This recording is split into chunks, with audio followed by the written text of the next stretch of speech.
அனைவருக்கும் வணக்கம். இன்றைக்கி புதுவிதமாக வெங்காயத்தில் ஒரு பஜ்ஜி எப்படி செய்கிறதுன்னு பார்க்கலாம். முழு வெங்காயத்தை அப்படியே வச்சு முட்டு மாதிரி கட் பண்ணி எடுத்துக்கணும். நைஸாக கட் பண்ணணும். தூர் பகுதியை விட்டுட்டு கட் பண்ணணும். தூர் பகுதியை வெட்டிடாமல் கட் பண்ணி எடுத்துக்கணும். அடிப்பகுதியும் சேர்த்து வெட்டிடக்கூடாது.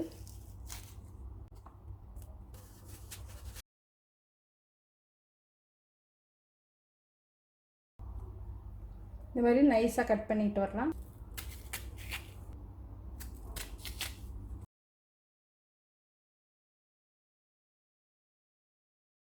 இந்த மாதிரி கட் பண்ணி எடுத்துக்கணும். கடலை மாவு 1/2 கப், அரிசி மாவு 3 டேபிள் ஸ்பூன், சோள மாவு 2 டேபிள் ஸ்பூன், கோதுமை மாவு இல்லைன்னா மைதா மாவு 2 டேபிள் ஸ்பூன், பிரெட் தூள் தேவையான அளவு. மிக்சியில் சேர்த்து சுற்றி எடுத்திங்கன்னா இந்த மாதிரி வரும். இதுக்கு வந்து ஓமம் இல்லைன்னா பெருங்காயம் சேர்த்துக்கலாம். இதில் எந்த வாசம் பிடிக்குதோ அதில் ஏதாவது ஒன்று சேர்த்தா போதும். நான் ஓமம் எடுத்துக்கிறேன். 1/4 டீஸ்பூனுக்கு கம்மியாக ஓமம் சேர்த்துக்கலாம். கொஞ்சமாக மஞ்சள் தூள், காரத்துக்கு தகுந்த மாதிரி மிளகாய்த்தூள். இப்போ இதில் எல்லா மாவையும் சேர்த்துறேன். கோதுமை மாவு, அரிசி மாவு, சோள மாவு, கடலை மாவு. முதல்ல ஒரு சுற்றிக்கலாம். மிக்சியில் சேர்த்து அரைச்சிட்டோம்னா நல்லா பச்சை மாவு பதத்துக்கு கிடைக்கும். தேவையான அளவு தண்ணி சேர்த்துக்கலாம். ரொம்ப அதிகமாக சேர்த்துறாமல். ஒரு கொத்து கருவேப்பிலை சேர்த்துக்கிறேன். பொடியாக நறுக்கி வேணாலும் சேர்த்துக்கலாம். ஒரு 2 சுற்று சுற்றினா போதும். அரைச்ச மாவை ஒரு பாத்திரத்தில் சேர்த்துக்கலாம். தேவையான அளவு உப்பு,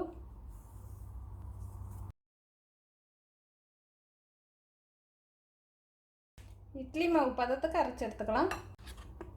அதுக்கப்புறம் தேவையான அளவு தண்ணி சேர்த்துக்கலாம் வேணும்னா. இப்போ மாவு ரெடி ஆயிடுச்சு. தோசை மாவோட மாவு கொஞ்சம் கெட்டியாக இருக்கணும். முதல்ல நல்லா உடச்சி விட்டுக்கலாம்.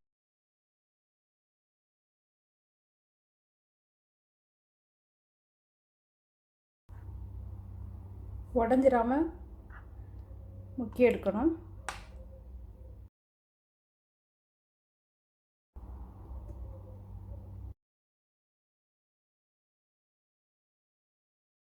ஒட்டி இருக்கிறதெல்லாம் லேசாக உடஞ்சிடாமல் தள்ளி விடணும்.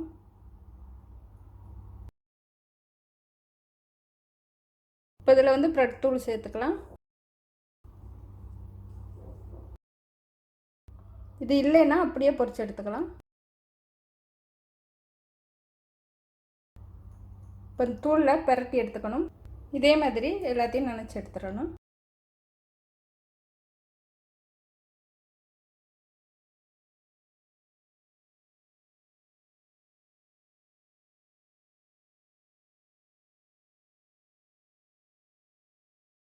எண்ணெய் காய வச்சுக்கலாம். நல்லா காயணும்.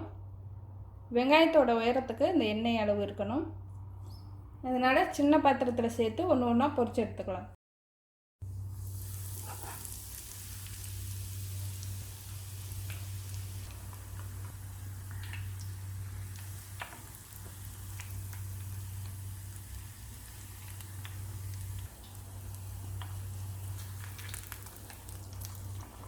அடுப்பு மிதமான தீயில் இருக்கணும். வெங்காயம் உள்ளே எல்லாம் வேகணும்.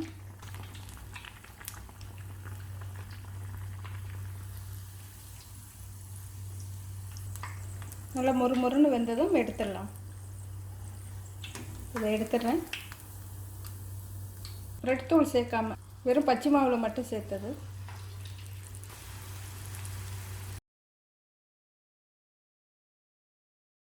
மேலே மொத்தமாக மூடாமல் கொஞ்சம் பிசுறாக இருக்கணும். கொஞ்சம் உடச்சி விடணும்.